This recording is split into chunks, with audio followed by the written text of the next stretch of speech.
The Daily Brad Devotions. Today's reflection with Pastor Jeff Eliscopides.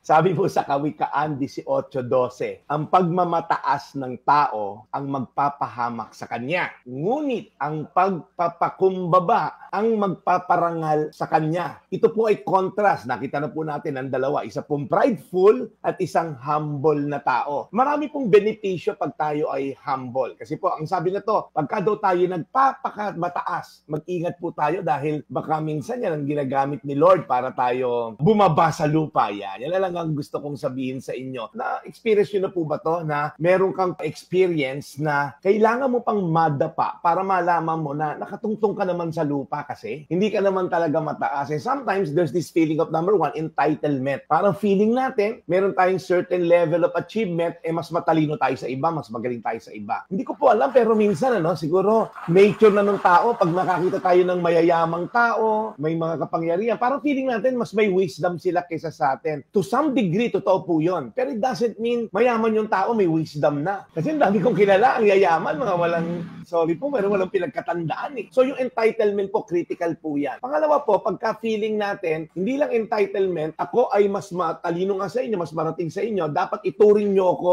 na mas mataas kaysa sa inyo. Yung parang, aside from entitlement, yung power tripping ba na tinatawag. Mag-ingat po tayo kasi sabi sa Bible, God opposes the proud. Kinakalaban daw po ng Diyos ang mga mapagmataas. But then again, sabi, binibigyan niya ng grasya ang nagpapakumbaba. So napakalinaw po. Minsan po nauna yung pride natin sa puso. Yung nga po feeling natin na mas magaling tayo kaysa sa iba. Kapag mataas ang pride, para tayo nakasakay sa mataas na lamesa, ang taas ng tingin natin sa sarili natin, pero pag dumating po yung kabiguan, biglang lalagakpak na lang po tayo. Alam niyo po, wag na sana tayong dumating sa ganung realization na at the end of the day, tayo po ay blessed ni Lord. Kung meron ka narating na certain achievement, number one, be grateful. Magpasalamat ka lang. Lord, salamat, ako'y narating ang lugar na to, narating ang posisyon na to, narating ang karangyaan na to. Be grateful. And then, because of that, be humble. Pagka po humble tayo, sinasabi mo na, alam nyo, siguro sinuwerte lang or something, pero at the end of the day, si Lord ang nagbigay sa akin ng lakas, si Lord nagbigay sa akin ng katalinuhan para marating to. At pangatlo po, pagkatapos mo maging be grateful, be humble, maging matulungin ka sa kapwa. Yun po ang isang marka ng isang taong humble. Willing kang tumulong, willing kang i-share sa kapwa. Sinasabi mo sa kapwa mo, alam mo, kaya mo rin to. Encourage mo po yung mga kapwa mo na maging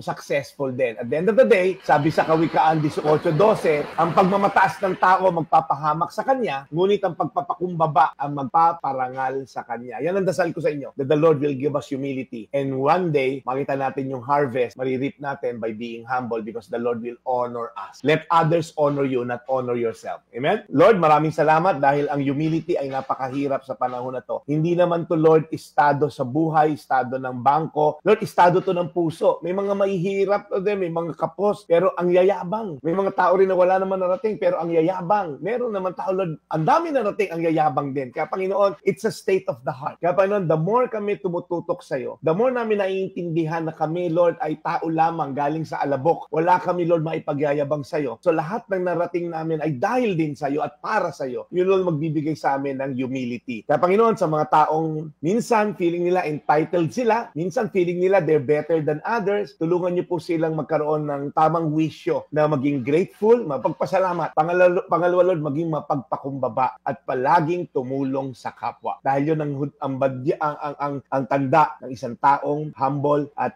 willing tumulong sa kapwa. Salamat, Lord, sa iyong kabutihan. Panatilihin niyo kaming matatag sa mga hamon ng kayabangan. In Jesus' name, amen. Amen. Today's reflection with Pastor Jeff Eliscopides.